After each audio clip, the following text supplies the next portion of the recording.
आज के दौर में अधिकांश लोग मानव मूल्यों के ह्रास के लिए कलयुग को जिम्मेदार मानते हैं। ऐसे में जब भी कभी इस तरह की बातें सामने आती है तो लोग कहते हैं कि ये सारा कलयुग का प्रभाव है।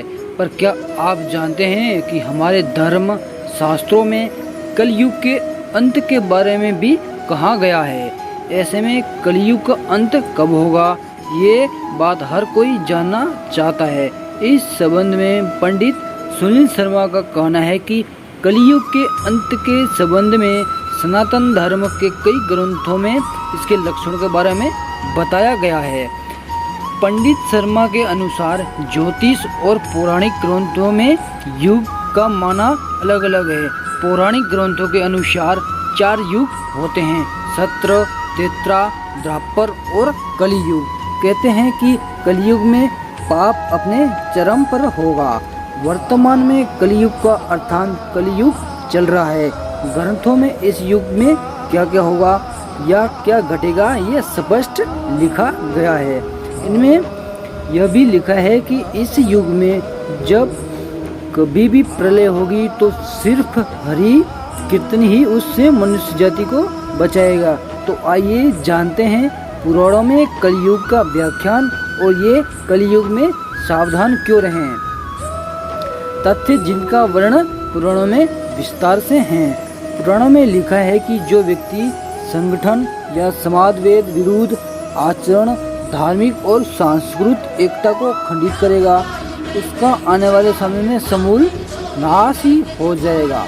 पुराण के जानकार मानते हैं कि जैसे जैसे कलयुग आगे बढ़ेगा वैसे वैसे भारत की गद्दी पर वेद विरोधी लोगों का शासन होगा।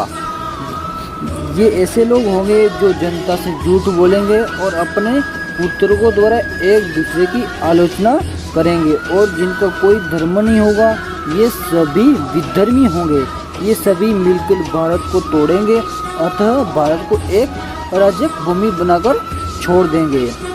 भागवत पुराण में लिखा है, जब सभी वेदों को छोड़कर मनुष्य संस्कार शून्य हो जाएंगे तब ऐसे लोग सत्ता पे काबिज होंगे। ये सब के सब पल्ले सिरे के झूठे, अधमार्मिक और स्वलंबन दान करने वाले होंगे। दूसरे की स्त्री और धन हत्या लेने में यदा सदा उत्सुक रहेंगे। न तो इन्हें बढ़ते देर लगेगी और न घटते। इनकी शक्ति और आयु थोड़ी होगी। राजा के वेश में ये मलेच्छ ही होंगे। छोटी बातों को लेकर ही ये क्रोध के मारे आग बबूला हो जाएंगे। वे लूट खसोट कर अपनी प्रजा का खून चूसेंगे। जब ऐसा शासन होगा तो देश की प्रजा में ही वैसा ही स्वभाव, आचरण, भाषण की वृद्धि हो जाएगी। राजा लोग तो उसका शोषण करेंगे ही, आपस में वे भी एक दूसरे को उत्पीड़ित करेंगे और अंततः सबके सब नष्ट हो जाएंगे। भविष्योत्तर पुराण अनुसार ब्रह्मा जी ने कहा है, हे नारद, भयंकर कलयुग के आने पर मनुष्य का आचरण दुष्ट हो जाएगा और योगी भी दुष्ट चित्त वाले होंगे। संसार में परस्पर विरोध फैल जाएगा और विशेषकर राजाओं में चरित्रहीनता आ जाएगी। देश देश और गांव-गांव में कष्ट बढ़ जाएंगे। संत जन दुखी होंगे। अपने धर्म को छोड़कर लोग दूसरे धर्म का आश्रय लेंगे। देवताओं का देवत्व भी नष्ट हो जाएगा और उनका आशीर्वाद भी नहीं रहेगा। मनुष्यों की वृद्धि धर्म से विपरीत चलने लगेगी। महर्षि व्यास जी के अनुसार कलयुग में मनुष्यों में वर्ण और आश्रम संबंधी प्रवृत्ति ही नहीं होगी। वेदों का पालन कोई नहीं करेगा। कलयुग में विवाह को धर्म नहीं माना जाएगा। शिष्य गुरु के अधीन नहीं रहेंगे। पुत्र भी अपने धर्म का पालन नहीं करेंगे। कोई किसी भी कुल में पैदा क्यों न हो, जो बलवान होगा वही कलयुग में सबका स्वामी होगा। सभी वर्णों के लोग कन्या बेचकर निर्वाह करेंगे। कलयुग में जो भी किसी का वचन होगा वही शास्त्र माना जाएगा। कलयुग में थोड़े थोड़े से धन से मनुष्य को बड़ा घमंड हो जाएगा। स्त्रियों को अपने केशों पर ही रूपवती होने का गर्व होगा। कलयुग में स्त्रियां धनहीन पति को त्याग देगी और उस समय धनवान पुरुष ही स्त्रियों का स्वामी होगा। जो अधिक देगा उसे ही मनुष्य अपना स्वामी मानेंगे। उस समय लोग प्रभुता के ही कारण संबंध रहेंगे।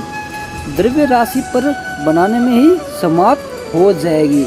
इससे दान पुण्य के काम नहीं होंगे और बुद्धि धन के संग्रह में ही नहीं रहेगी। सारा धन उपभोग में ही समाप्त हो जाएगा। कलयुग की स्त्रियां अपनी इच्छा के अनुसार आचरण करेगी।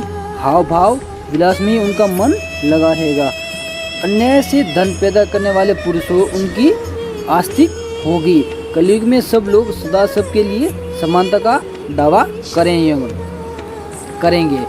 कलयुग की प्रजा बाढ़ और सूखे भय से व्याकुल रहेगी। सबके नेत्र आकाश की ओर लगे रहेंगे। वर्षा न होने से मनुष्य तपस्वी लोगों की तरह फल मूल व पत्ते खाकर और कितने ही आत्म कर लेंगे। कलयुग में सदा अकाल ही पड़ता रहेगा। सब लोग हमेशा किसी न किसी कलेशों के गिरे रहेंगे। किसी थोड़ा सा सुख भी मिल जाएगा। सब लोग बिना स्नान करने ही भोजन करेंगे। देव पूजा अतिथि सत्कार साधारण और तर्पण ही क्रिया कोई ही नहीं करेगा।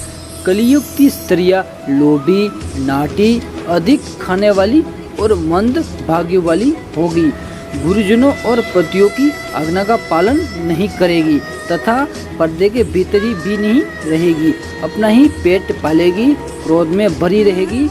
देह शुद्धि की ओर ध्यान नहीं देगी तथा असत्य और कटु वचन बोलेगी। इतना ही नहीं, वे दुराचारी पुरुषों से मिलने की अभिलाषा करेगी। कलयुग आने पर राजा प्रजा की रक्षा न करके बहाने प्रजा के ही धन का अपहरण करेंगे। अधम मनुष्य संस्कारहीन होते ही पाखंड का सहारा लेकर पड़े रहेंगे। लोगों को ठगने का काम करेंगे। उस समय पाखंडी अधिकता और धर्म ही होने से लोगों की आयु ही कम हो जाएगी। कलयुग के अंत में सबसे बड़े भयंकर युद्ध होंगे। भारी वर्षा प्रचंड आंधी और जोरों की गर्मी पड़ेगी। लोग खेती काट लेंगे, कपड़े चुरा लेंगे, पानी पीने का सामान और पेटियां भी चुरा जाएंगे। चोर अपने ही जैसे चोरों की संपत्ति चुराने लगेंगे। हत्यारों की भी हत्या होने लगेगी। लोगों की आयु भी कम होती जाएगी। यह भी कहा जाता है कि कलयुग में एक समय ऐसा आएगा जब सभी पुरुष स्त्री के अधीन होकर जीवन व्यतीत करेंगे। पाप का बोलचाला चारों ओर होगा। मनुष्य सात्विक जीवन की जगह तापसी जीवन में जीने लगेगा। जब सूख जाएगी गंगा, कलयुग के 5000 साल बाद गंगा नदी सूख जाएगी और पुनः वैकुंठ धाम चली जाएगी। इसके बाद कलयुग के अंत में जिस समय कल की अवतार अवतरित होंगे, उस समय मनुष्य की परम आयु केवल 20 या 30 वर्ष होगी। जिस समय कल की अवतार आएंगे तब मनुष्य की लंबाई काफ़ी घट चुकी होगी। तो दोस्तों, ये कलयुग आने का एक आभास करते हैं। तो दोस्तों, ऐसी न ऐसी मेरे इस वीडियो में आपको जो भी अच्छा लगा है तो मुझे इस चैनल को सब्सक्राइब करें और बेल के आइकन को दबाना न भूलें और शेयर और लाइक ज़रूर कर दें। और मेरे फ्यूचर में इस चैनल पर आपको ऐसे ही गरुड़ पुराण वाले भगवान के रूप कलयुग के बारे में कोई भी वीडियो देखना हो तो मेरे चैनल को सब्सक्राइब कर दें और मेरे बेल के आइकन को दबाएं ताकि नोटिफिकेशन के माध्यम से आपको ऐसे वीडियो मिलता रहे। जय हिंद।